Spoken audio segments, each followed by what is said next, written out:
போட்டித் தேர்வு படிக்கும் மாணவர்கள் அனைவருக்கும் வணக்கம். டிஎன்யூஎஸ்ஆர்பியில் இப்போ லேட்டஸ்ட்டாக வந்து பார்த்தீங்க அப்படின்னா உங்களுக்கு 2ஆம் நிலை காவலர், 2ஆம் நிலை சிறை காவலர் மற்றும் தீயணைப்பாளர்கள் வேக்கண்ட் வந்திருக்கு. இப்போ ஆக்சுவலாக வந்து பார்த்திங்கன்னா இந்த நோட்டிஃபிகேஷன் வந்து பார்த்திங்க அப்படின்னா உங்களுக்கு சிலபஸ் எப்படி கவர் ஆகுது அப்படின்னு பார்த்தீங்க அப்படின்னா ஜென்ரல் ஸ்டடீஸ் பொது அறிவை பொறுத்தளவு வந்து பார்த்திங்க அப்படின்னா ஒரு 45 கேள்விகளும், அதே மாதிரி உளவியல் இதில் வந்து பார்த்திங்க அப்படின்னா ஒரு 25 கேள்விகளும், மொத்தம் வந்து பார்த்திங்க அப்படின்னா ஒரு 70 கேள்விகள் கேட்குறாங்க. அதில் போன வருஷம் நடந்த உளவியல் எப்படிலாம் கேட்டிருக்காங்க அப்படின்றத ஒரு பார்வை. சரிங்களா? முதல் கொஸ்டின் பாருங்கள். 600இன் X% என்பது 450 எனில் எக்ஸின் மதிப்பு காண்க. ரொம்ப சிம்பிளாக தான் இருக்கும் கொஸ்டின். சரிங்களா? ரொம்ப கஷ்டமாலாம் இருக்காது. கரெக்டாக யூட்டிலைஸ் பண்ணிட்டீங்க அப்படின்னா ஈஸியாக போஸ்டிங் அடிச்சுட்டு போயிடலாம். இப்போ சதவீதம் அப்படின்னா என்ன அர்த்தம் அப்படின்னு பார்த்தீங்க அப்படின்னா டிவைடட் பை 100 இருக்குன்னு அர்த்தம். சரிங்களா? அப்போ இங்கே 600ல் என்ன கேட்டிருக்காங்க அப்படின்னு பார்த்தீங்கன்னா X% அது எவ்வளவுன்னு சொல்லியிருக்காங்க அப்படின்னா 450ன்னு சொல்லிட்டாங்க. சரிங்களா? இப்போ என்ன கேட்டிருக்காங்கன்னா இந்த எக்ஸோட மதிப்பு எவ்வளவு அப்படின்னு தான் கண்டுபிடிக்க சொல்லியிருக்காங்க. அப்போ 600 into x divided by 100 is equal to 450. சரிங்களா? 2 0க்கு 2 0 கேன்சல் பண்ணிடலாம். அடுத்து 6x இஸ் ஈக்குவல் டு 450. சரியா? இப்போ இதை அடிச்சிங்க அப்படின்னா 7 6 42, பேலன்ஸ் எவ்வளோ அப்படின்னு பார்த்தீங்க அப்படின்னா 3 30, 5 30. அப்போ எக்ஸோட மதிப்பு எவ்வளோ அப்படின்னு பார்த்தீங்க அப்படின்னா 75. அவ்வளோதான். ரொம்ப சிம்பிள். சரிங்களா? இப்போ இதுக்கு என்ன தெரிஞ்சிருக்கணும்? சதவீதம் எப்படி கால்குலேட் பண்ணணும்னு தெரிஞ்சாலே போதும். ஈஸியாக ஆன்சர் போட்டு போயிட்டே இருக்கலாம். சரி, அடுத்த கொஸ்டின். விடுபட்ட எண்ணை கண்டுபிடிக்கவும். சரிங்களா? நம்பர் சீரீஸ் மாதிரி மிஸ்ஸிங் கேரக்டர் கேட்டிருக்காங்க. இதுவும் பாருங்கள் எவ்வளோ சிம்பிளாக இருக்குன்னு. இங்கே 11, அடுத்து 10 கொடுத்துருக்காங்க. டேஷ் போட்டிருக்காங்க. 100, அடுத்தது 1001, 1000, அடுத்து 10,001. அப்போ இதுக்கப்புறம் என்ன இருக்கும்? 10,000 இருக்கும். சரிங்களா? அப்போ இங்கே என்ன இருக்குன்னு பாருங்கள். இங்கே 100 இருக்கா? இப்போ இதுக்கு முன்னாடி நம்பர் என்னவா இருந்திருக்கும் அப்படின்னு பார்த்தீங்க அப்படின்னா 101. புரியுதுங்களா? அப்போ சீரீஸ் இந்த மாதிரி போகுது. 11 10, 101 100, 1001 1000, 10,001 10,000 அப்படின்ட்டு சீரீஸ் போகுது. இப்போ இங்கே ஆன்சர் எவ்வளோ அப்படின்னு பார்த்தீங்க அப்படின்னா 101. அடுத்து பொறுத்துக பொறுத்தளவு பாருங்கள். கூட்டு வட்டி கேட்டிருக்காங்க. கூட்டு வட்டிக்கான formula amount equal to principal into 1 + rate of interest divided by 100 the whole power n number of years. சரிங்களா? அப்போ ஃபார்முலா என்ன அப்படின்னு பார்த்தீங்கன்னா A equal to P into 1 + R divided by 100 into n. டைரெக்டாக ஃபார்முலா தான் கேட்டிருக்காங்க. இதே சிம்பிள் இன்ட்ரெஸ்ட் தனி வட்டின்னு கேட்டிருந்தாங்க அப்படின்னா ஃபார்முலா என்னது? PNR divided by 100. சரிங்களா? இவ்வளோதான். ரொம்ப சிம்பிள். அடுத்து தள்ளுபடி அப்படின்னா என்ன அர்த்தம் அப்படின்னா குறித்த விலை மைனஸ் விற்பனை விலை. சரிங்களா? குறித்த விலை மைனஸ் விற்பனை விலை. அடுத்து நேர்மாறல் எதிர்மாறல். நேர்மாறல்னா என்ன அர்த்தம் அப்படின்னு பார்த்தீங்கன்னா இப்போ 2 வேல்யூ இருக்குது. எக்ஸ்னு ஒரு வேல்யூ இருக்குது, ஒய்னு வேல்யூ இருக்குது. இப்போ எக்ஸ் வேல்யூ அதிகரிக்குதுன்னு வச்சுக்கோங்க, ஒய் வேல்யூவும் அதிகரிக்கணும். இல்லை எக்ஸ் வேல்யூ குறையுதா, ஒய் வேல்யூவும் குறையும். இப்படி ரெண்டுமே சேர்ந்து அதிகரிக்குது, இல்லை ரெண்டுமே சேர்ந்து குறையுதுன்னு வச்சுக்கோங்க. அதை தான் என்னன்னு சொல்கிறோம் அப்படின்னா நேர்மாறல். இதே எதிர்மாறல்னா என்ன அர்த்தம் அப்படின்னா இப்போ எக்ஸ் வேல்யூ அதிகரிச்சிச்சுன்னா ஒய் வேல்யூ என்ன ஆகணும் அப்படின்னு பார்த்தீங்கன்னா குறையணும். சரிங்களா?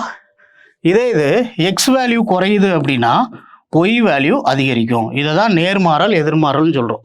இப்போ ஃபார் எக்ஸாம்பிள் இந்த நேர்மாறலுக்கு ஒரு எடுத்துக்காட்டு பாருங்கள். இப்போ 10 பழம் இருக்குது. இதோட விலை வந்து பார்த்தீங்க அப்படின்னா 100 ரூபான்னு சொல்கிறேன். அப்போது 20 பழத்தோட விலை எவ்வளோன்னு கேட்குறாங்க. இது எக்ஸ், இது ஒய்ன்னு வச்சுக்கோங்க. 20 பழத்தோட விலை 200 ரூபா. இப்போ இது அதிகரிக்குது, இங்கேயும் அதிகரிக்குது. சரிங்களா? இதுக்கு பேர் தான் நேர்மாறல். இதே இது 10 நபர்கள் ஒரு வேலையை 5 நாட்களில் செய்கிறாங்கன்னு வச்சுக்கோங்க. சரிங்களா? இப்போ 20 நபர் அந்த வேலையை செஞ்சாங்க அப்படின்னா என்னவாகும் அப்படின்னு பார்த்தீங்க அப்படின்னா இந்த 5 நாட்கள்ன்றது 2/5 நாட்களாக குறைய ஆரம்பிச்சிடும். அப்போ இங்கே எக்ஸோட மதிப்பு அதிகரிக்குது, ஆனால் ஒய்யோட மதிப்பு என்னவாகுது அப்படின்னு பார்த்தீங்க அப்படின்னா குறையுது. இதை தான் என்னன்னு சொல்கிறோம் அப்படின்னு பார்த்தீங்க அப்படின்னா நேர்மாறல் எதிர்மாறல். புரியுதுங்களா? இப்போ அதுக்கான ஃபார்முலா என்னன்னு கேட்டிருக்காங்க. நேர்மாறலை பொறுத்தளவு வந்து பார்த்தீங்க அப்படின்னா ஃபார்முலா y = kx. எதிர்மாறலை பொறுத்தளவு ஃபார்முலா என்ன அப்படின்னு பார்த்தீங்க அப்படின்னா xy = k. சரியா? இப்போ ஆன்சர் சி ஆப்ஷன். புரியுதுங்களா? இதுதான் நேர்மாறல் எதிர்மாறல். சரி, அடுத்த கொஸ்டின். எந்த வெண் வரைபடம் இங்கு கொடுக்கப்பட்டிருக்கும் சொற்களுள் இருக்கும் தொடர்பை சரியாக குறிக்கிறது? மொழிகள் பிரெஞ்சு, ஜெர்மன். இப்போ பிரெஞ்சுன்றது ஒரு மொழி, அதே மாதிரி ஜெர்மன்றதும் ஒரு மொழி. சரிங்களா? இது ரெண்டுக்கும் சம்மந்தம் இருக்கா அப்படின்னா இல்லை, ஆனால் இது ரெண்டும் சேர்ந்து ஒரே மொழி. இப்போ வென் டயக்ராம் பார்த்தீங்க அப்படின்னா இதுதான் கரெக்டு. அப்போ மொழி அப்படின்றதுக்குள்ள பிரெஞ்சு, ஜெர்மனி அப்படின்னு பிரிச்சிருக்காங்க. புரியுதுங்களா? அடுத்தது 5வது சம் பாருங்க. ஒரு டசன் வாழைப்பழங்களின் விலை 20 எனில் 48 வாழைப்பழங்களின் விலை என்ன அப்படின்னு கொஸ்டின் கேட்டிருக்காங்க. ஒரு டசன் அப்படின்னா என்ன அர்த்தம் அப்படின்னு பார்த்தீங்க அப்படின்னா 12ன்னு அர்த்தம். சரிங்களா? இப்போ 12 வாழைப்பழத்துக்கு எவ்வளோன்னு சொல்லியிருக்காங்க? 20. இப்போ 48 வாழைப்பழத்துக்கு எவ்வளவுன்னு பார்த்தா போதும். சரிங்களா? இப்போ இதை கேன்சல் பண்ணோம் அப்படின்னா 4 டைம்ஸு, அப்போ 4 × 20 80 ரூபாய். சரியா? ரொம்ப சிம்பிள் தான். அடுத்தது பாருங்க. கீழ்காணும் தொடர்களில் சரியான தொடரை தேர்வு செய்க. ஆக்சுவலாக இந்த சைக்காலஜியை பொறுத்தளவு வந்து பார்த்தீங்கன்னா உங்களுக்கு 15 கொஸ்டின் உளவியலாக இருக்குது. 5 கொஸ்டின் வந்து பார்த்தீங்க அப்படின்னா தமிழ். சரிங்களா? மொழி பாடத்திலிருந்து கொஸ்டின் கேட்குறாங்க. புரியுதா? இப்போ அதிலிருந்து ஒரு கொஸ்டின். கீழ்காணும் தொடர்களில் சரியான தொடரை தேர்வு செய்க. பானையை உடைத்தது அவன் அல்ல. இப்போ அக்ரிணைக்கு தான் அல்லன்னு யூஸ் பண்ண போகிறோம். சரிங்களா? அதே மாதிரி அக்ரிணையில் ப்ளூரல் ஃபார்ம், அதாவது பன்மையில் இருந்துச்சுன்னா பானையை உடைத்தது அவன் அன்று. அன்றுனா என்ன அர்த்தம் அப்படின்னு பார்த்தீங்க அப்படின்னா அக்ரிணையில் ஒருமையை குறிக்குது.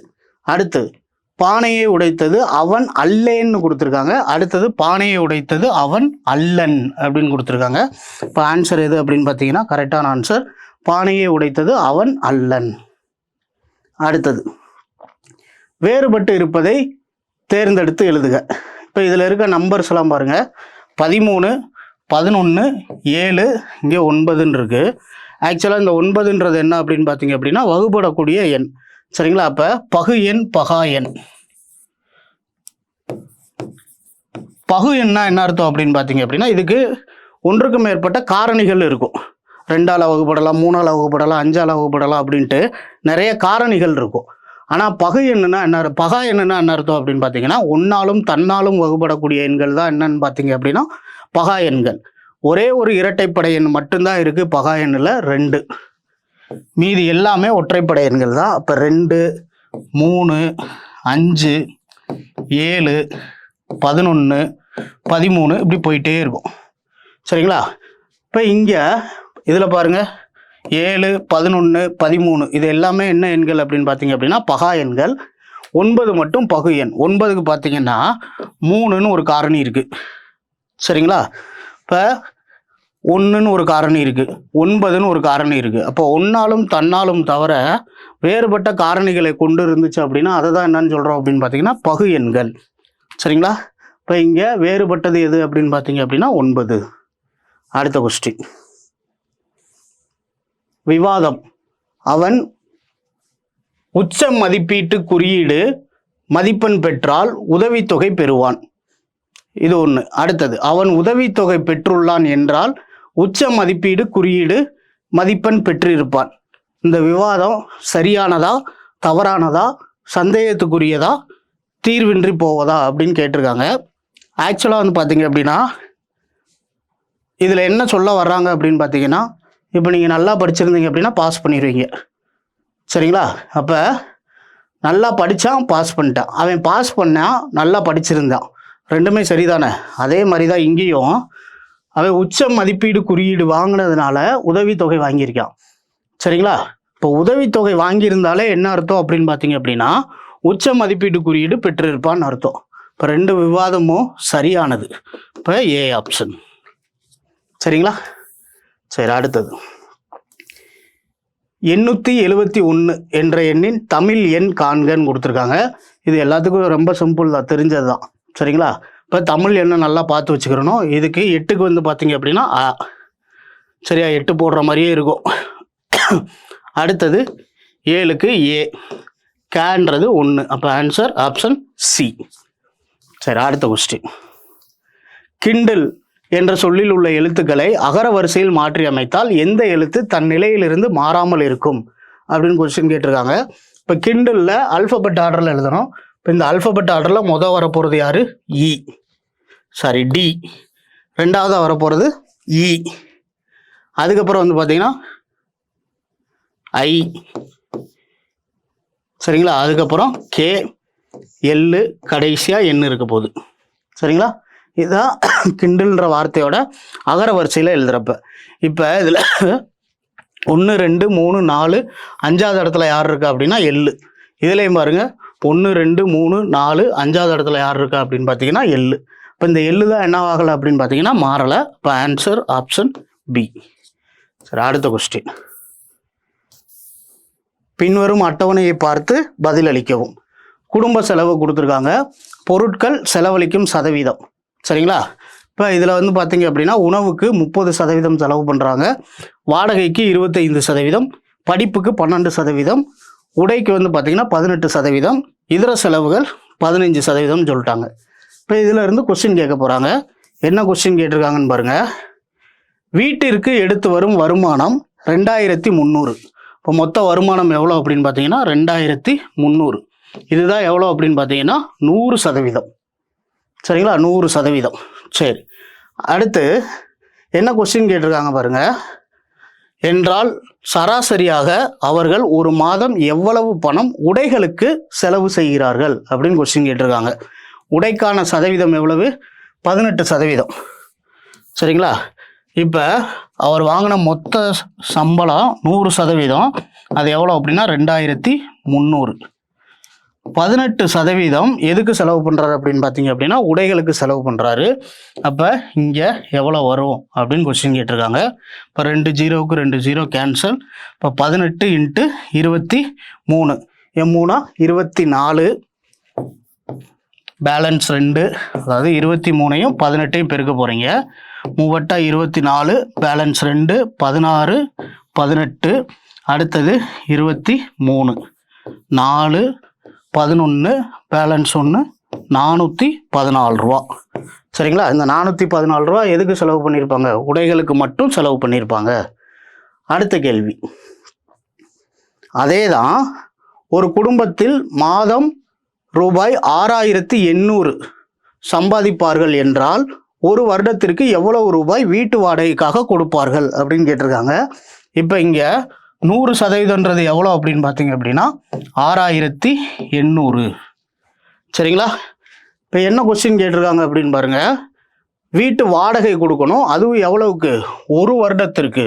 இப்போ இங்கே கொடுத்துருக்கிறது எல்லாமே ஒரு மாதத்துக்கான செலவு. சரிங்களா? அது எத்தனை சதவீதம் பாருங்க? வாடகைக்கு 25% வாடகைக்கு கொடுக்குறாங்க. சரிங்களா? 25% வாடகைக்கு கொடுக்குறாங்க. இப்போ 100 தான் 6800னா 25% எவ்வளோன்னு பார்க்க போகிறோம். இப்போ 2 0க்கு 2 0 கேன்சல் ஆயிரும். அப்போ 6800 / 4. அதான் வந்து பார்த்தீங்க அப்படின்னா 25 எப்படி எடுத்துக்கலாம் அப்படின்னா × 100 / 4 போட்டாலே 25ன்னு அர்த்தம். ஈஸியாக மல்டிப்ளை பண்ணுறதுக்காக உங்களுக்கு எது ஈஸியோ அதை ஃபாலோ பண்ணிக்கோங்க. இப்போ 1, பேலன்ஸ் 2, 7 4 28. 1700 ரூபான்றது ஒரு மாதத்துக்கு கொடுக்கக்கூடியது. சரிங்களா? ஆனால் அவங்க கேட்டிருக்கிறது என்ன கேட்டிருக்காங்கன்னு பாருங்க. ஒரு வருடத்திற்கு எவ்வளோன்னு கேட்டிருக்காங்க. அப்போ × 12. சரியா? இப்போ 0 0, 14க்கு 4, பேலன்ஸ் 1 2 3. அடுத்தது 17. இப்போ 0 0 4, 10க்கு 0, மீதி 1 20,400 கொடுப்பாங்க. புரியுதுங்களா? இப்போ 20,400. சரியா? அடுத்தது குடும்பத்தார் கொடுக்கும் மாத வீட்டு வாடகை எவ்வளவுன்னு கேட்டாங்க. ஆக்சுவலாக இந்த 2023 கொஸ்டின்லேயும் இதில் வந்து என்ன சொல்லாமல் விட்டுட்டாங்க அப்படின்னு பார்த்தீங்கன்னா, எவ்வளோ அமௌண்ட்டுன்னு சொல்லாமல் விட்டுட்டாங்க. மேலே இருக்க 2 அமௌண்ட்டை வச்சு போட்டாலும் நமக்கு என்ன வராது அப்படின்னா ஆப்ஷன்ஸில் ஆன்சர் வராது. மேபி இதில் வந்து பார்த்தீங்கன்னா வீட்டு வாடகை 25% சொல்லியிருக்காங்க. இப்போ 25ஓட மடங்காக தான் இருக்க போகுது. மல்டிப்ளை பண்ணியிருப்போம் 25ஆல். அப்போ 25ல் பார்த்தீங்க அப்படின்னா 550 மட்டும்தான் வரும், மீதி எதுவுமே வராது. சரிங்களா? மேபி இது ஆன்சர் இல்லை இங்கே, ஏன்னா கொடுக்கவே இல்லை அவங்க. சரிங்களா? சரி, அடுத்த கொஸ்டின். பல பாட பயிற்சி தொடர்களில் ABCDEF மாணவிகளின் சதவீதம் கீழே கொடுக்கப்பட்டுள்ளது. மொத்தம் 800 மாணவிகள் உள்ளனர். பாடப்பயிற்சி சியில் எத்தனை மாணவிகள் உள்ளனர் அப்படின்னு கேட்டிருக்காங்க. சி வந்து பார்த்தீங்க அப்படின்னா 2%. இது எத்தனைன்னு கேட்டிருக்காங்க. இப்போ ஆக்சுவலாக மொத்தம் எத்தனை மாணவிகள் இருக்காங்க அப்படின்னா 100%ன்றது எவ்வளோ அப்படின்னு பார்த்தீங்க அப்படின்னா 800. அப்போ 2% எவ்வளவு அப்படின்னு பார்த்தா போதும். 2 0க்கு 2 0 கேன்சல் ஆயிரும். 2 × 8 16 மாணவிகள் இருப்பாங்க. சரிங்களா? Answer option B. புரியுதா? சரி, அடுத்தது 1 பில்லியனுக்கு சமமானது எவ்வளோன்னு கேட்டிருக்காங்க. 1 பில்லியன், 1 ட்ரில்லியன், 1 மில்லியன், இது எல்லாமே படித்து வச்சுக்கிறோம். சரிங்களா? இப்போ இங்கே 1 மில்லியனுக்கு சமமானது எவ்வளோ அப்படின்னு பார்த்தீங்க அப்படின்னா 100 கோடி. ஓகேவா? சரி, அடுத்த சம் பாருங்க. H என்பவரை விட F என்பவரிடம் குறைவான பணம் உள்ளது, ஆனால் G என்பவரை விட அதிகமாக உள்ளது. சரிங்களா? H என்பவரை விட F என்பவரிடம் குறைவான பணம் உள்ளது. அப்போ H என்பவரை விட F என்பவரிடம் தான் என்னவா இருக்கு? பணம் குறைவா இருக்கு. இப்போ இந்த மாதிரி போடுறோம் பார்த்தீங்களா? இதில் வாய் திறந்த பகுதி அதிகத்தை சொல்லுது, இந்த ரெண்டும் சேருது பார்த்தீங்களா, ஒடுங்கின பகுதி குறைவை சொல்லுது. சரியா? இப்போ H என்பவரை விட F என்பவரிடம் குறைவான பணம் உள்ளது, ஆனால் G என்பவரை விட அதிகமான பணம் உள்ளது. சரிங்களா? அடுத்தது E என்பவரிடம் F-ஐ விட அதிகமாக பணம் உள்ளது. F-ஐ விட யார்கிட்ட அதிக பணம் இருக்குது அப்படின்னா E-ட்ட இருக்கு, ஆனால் H என்பவரை விட குறைவாக உள்ளது. இப்போ H என்பவரை விட குறைவாக உள்ளது. இப்போ இதில் பாருங்கள், இப்போ E எங்கே வந்துடுங்க? சென்டராக வந்துடும். இப்போ E இதுக்கப்புறம் H இருக்காங்க. இப்போ அதிக பணம் யார்கிட்ட இருக்குது? H-ட்ட இருக்குது. குறைவான பணம் யார்கிட்ட இருக்குது? G-ட்ட இருக்குது. இப்போ என்ன கொஸ்டின் கேட்டிருக்காங்க பாருங்கள். இதில் மிக ஏழை யார் அப்படின்னு கேட்டிருக்காங்க. இப்போ ஏழையாக இருக்கிறது யார் அப்படின்னு பார்த்தீங்க அப்படின்னா G ஆப்ஷன். Answer D. சரிங்களா? G. புரியுதா? அடுத்த கொஸ்டின் பாருங்கள். தமிழ் கொஸ்டின். கீழ்கண்ட பேச்சு வழக்கிற்கான சரியான எழுத்து வழக்கை தெரிவு செய்க. என் கூட விளையாட வாரியா அப்படின்றது பேச்சு வழக்கு. இதை எழுத்து வழக்க அதாவது சரியான தமிழில் எழுதுறப்ப எப்படி எழுதுவோம் அப்படின்னு கேட்டிருக்காங்க. என்னோடு விளையாட வருகின்றாயா? C option. சரிங்களா? அடுத்தது கேள்விக்குறிகள் இட்ட இடங்களை நிரப்புக அப்படின்னு கொஸ்டின் கேட்டிருக்காங்க. 2 கேள்விக்குறி போட்டிருக்காங்க. முதல் எதில் ஆரம்பிக்கிறாங்கன்னு பாருங்க, ஏல ஆரம்பிச்சிருக்காங்க. அடுத்து பின்னு ஒரு லெட்டரை விட்டுட்டு சி எழுதியிருக்காங்க. அதுக்கப்புறம் டிஇன்னு 2 லெட்டரை விட்டுட்டு எஃப் எழுதியிருக்காங்க.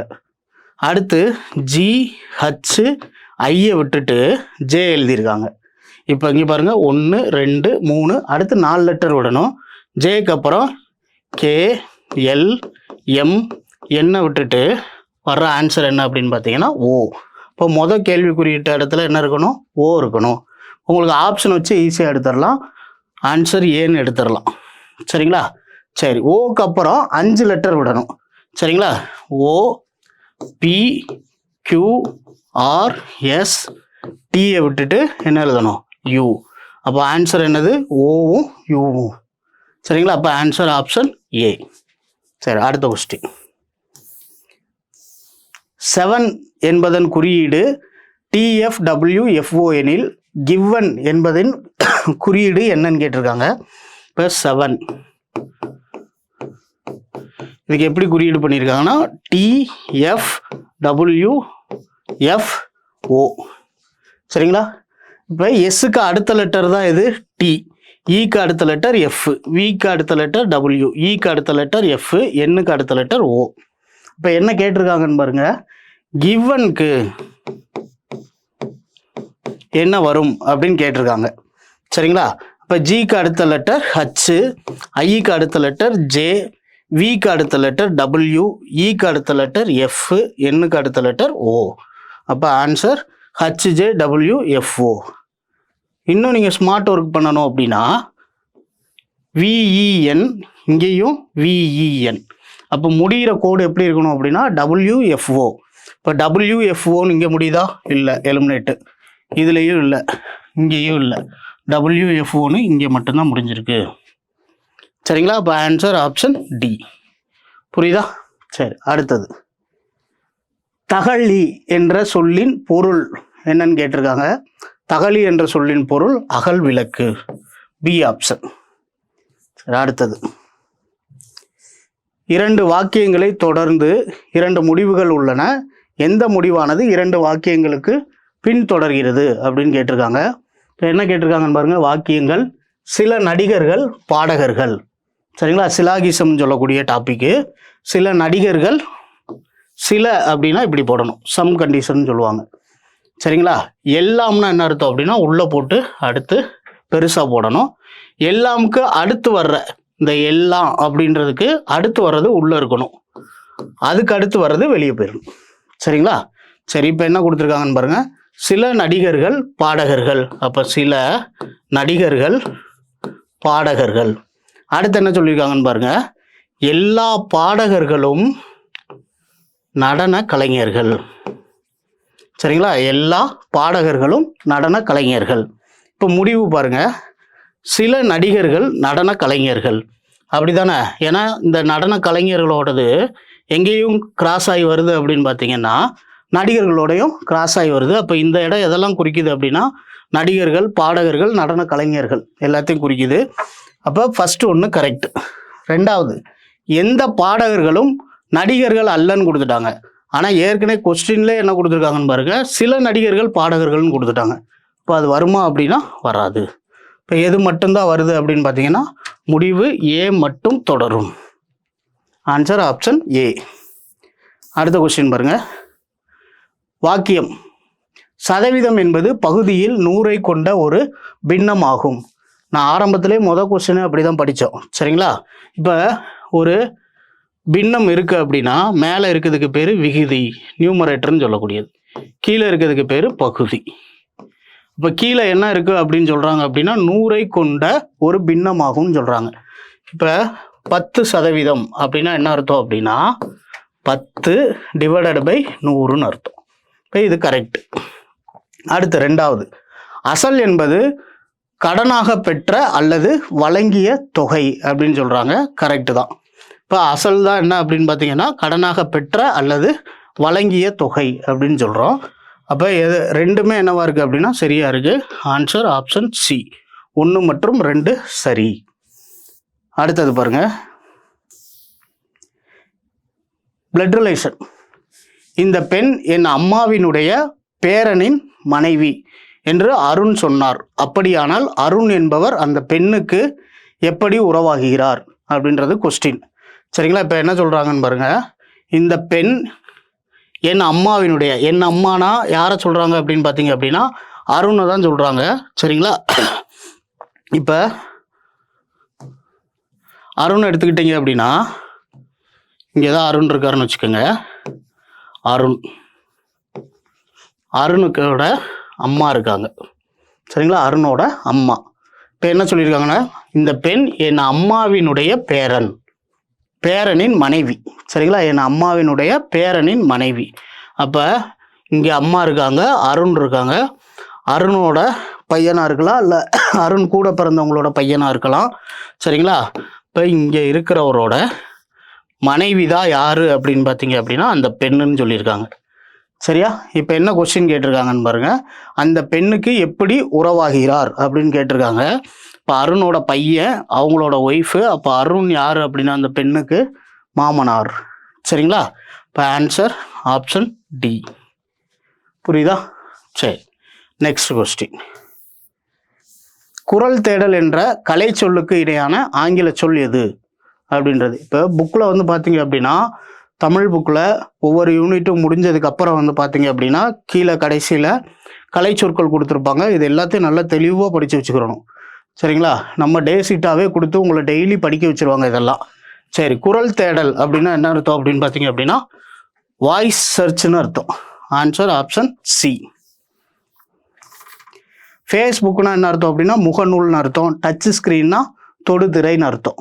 சரிங்களா? ஆப்னா செயலின்னு அர்த்தம். சரி, அடுத்த கொஸ்டின் பாருங்க.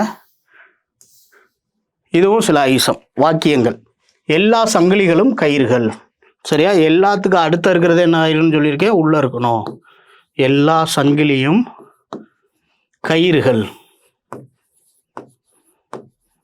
சரி, அடுத்து என்ன சொல்லியிருக்காங்கன்னு பாருங்க. சில இணைப்புகள் சங்கிலிகள். இப்போ சில இணைப்புகள் சங்கிலிகள் அப்படின்னு கொண்டு வரப்போ வந்து பார்த்தீங்க அப்படின்னா படம் எப்படி இருக்கணும்னு பாருங்க.